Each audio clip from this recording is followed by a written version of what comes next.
אהלן, אז אני חן קמין, אני מנכ"לית עמותת בוגרי ובוגרות 81 בארבע שנים האחרונות. אז העמותה שלנו היא מיועדת לבוגרי ובוגרות 81, היא מונה כבר למעלה מ8,000 חברים וחברות.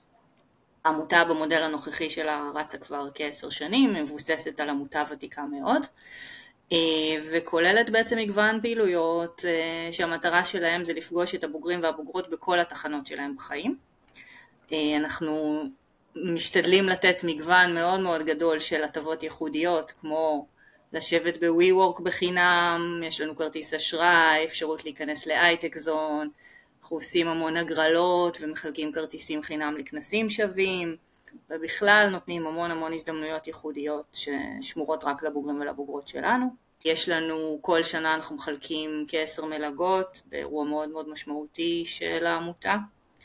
יש לנו כנס שנתי ענק, בין מלחמות ובין קורונות אנחנו עושים כל שנה כנס שנתי ענק באקספו 10 בגני התערוכה, עם אלפי בוגרים ובוגרות ועשרות חברות שמציגות, ותמיד איזשהו אומן הפתעה.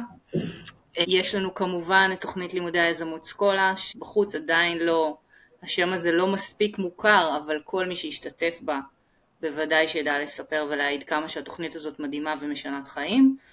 חוץ מזה יש לנו המון עשייה חברתית בפריפריה, מאוד חשוב לנו לקחת את הכוח שלנו כעמותה ולקחת ממנו ולייצר התנדבויות משמעותיות ומנטורינג. יש לנו פרויקט בשם עמיתק שפוגש למעלה מ1,100 תלמידים בכל הארץ, וכל זה בעצם חלק מאוד משמעותי מהעשייה של העמותה. חוץ מזה, אנחנו באמת משתדלים לפגוש את הבוגרים והבוגרות שלנו גם בתחומי נקרא לזה פנאי והעניין, זאת אומרת יש אירועי פנויים פנויות וסתם happy hours של לבוא ולהיפגש, והרצאות ואירועי תרבות ואירועי משפחות ופעילות מטורפת של קהילות. יש לנו קהילת פרודקט חזקה והלטקר וקליימטק ויזמות כללית וחינוך, וכמובן קהילת אמיתה שזה קהילת נשים מאוד מגניבה, מדי פעם אנחנו מרשות גם לגברים להצטרף. ומה עוד לא אמרתי? נטוורקינג, זה עניין ונטוורקינג, יש לנו נטוורקינג פסיכי, הרבה פעמים אנשים כשמשתחררים מהיחידה או שלא מכירים אותנו לא מבינים את הכוח של הנטוורקינג הזה, אבל אני חושבת שברגע שמתחברים ומבינים את הכוח, מבינים שפשוט כדאי להצטרף ולהכיר. נהדר. את יכולה קצת לדבר על איך אתם שומרים על קשר? אם יש לכם קבוצות וואטסאפ, פייסבוק, ניוזלטר, לינקדין? זה קצת משתנה משנה לשנה בהתאם לפלטפורמות, למשל הפייסבוק פעם היה הרבה יותר פעיל, היום הוא קצת פחות. בלינקדין אני קודם כל ממליצה לעקוב באמת אחרי הפרופיל שלי האמת, כי אני הרבה פעמים מפרסמת דברים גם לפני שהם קורים, גם אחרי שהם קורים, בשביל הפומו.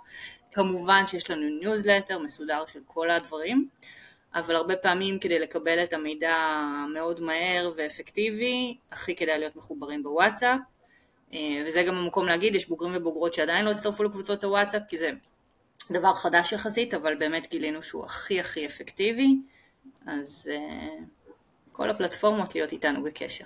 נהדר, אז איך מצטרפים? אם אני עכשיו בוגרת 81 שרוצה להצטרף לארגון ואני עדיין לא שם, מה אני עושה? צריך להצטרף דרך האתר, הלינק מצורף בתיאור של הפרק, ואז צריך טיפונת לחכות בסבלנות עד שהיחידה תאשר, וואנס אתה בפנים, מתגלות כל ההפתעות הטובות.